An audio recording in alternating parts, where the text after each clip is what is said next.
जय भवानी, जय महाराणा प्रताप। आज बात करेंगे भारत को सोने की चिड़िया क्यों कहा जाता था।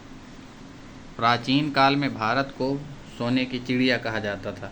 सोने की चिड़िया क्यों कहा जाता था? क्योंकि भारत में बहुत सोना होता था। सोना भारत में था कि कहीं बाहर से आता था। भारत में प्राचीन काल में सोने की कोई बड़ी बड़ी खदानें नहीं थीं। सोना हम विदेशी व्यापार के माध्यम से प्राप्त करते थे।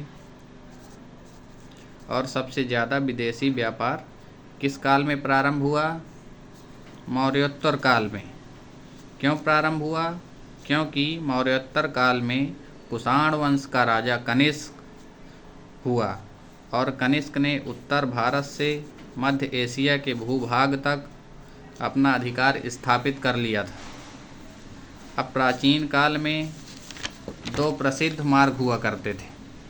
भारत का सबसे प्रसिद्ध मार्ग था उत्तरापथ, जो कि बंगाल से लेके पाकिस्तान के पेशावर तक जाता था।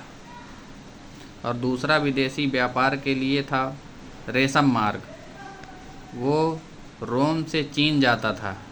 उस मार्ग को रेशम मार्ग इसलिए कहा जाता था क्योंकि प्राचीन काल में रोम के व्यापारी उसी मार्ग से चीन से रेशम खरीदते थे और रेशम को खरीदकर यूरोप के अन्य देशों में ऊंची कीमतों पर बेचते थे।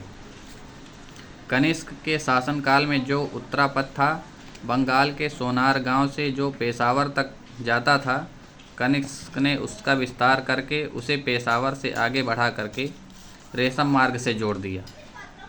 कनिष्क चूँकि रेशम मार्ग क्षेत्र पर अधिकार हो गया था कनिष्क का, कनिष्क ने रोम के व्यापारियों पर टैरिफ लगाना शुरू कर दिया। यही रोम के व्यापारी चीन रेशम खरीद रहे 10 रुपये का और उन्हें 50% टैक्स देना पड़ रहा है कनिष्क को, तो उन्हें रेशम पड़ रहा 15 रुपये का।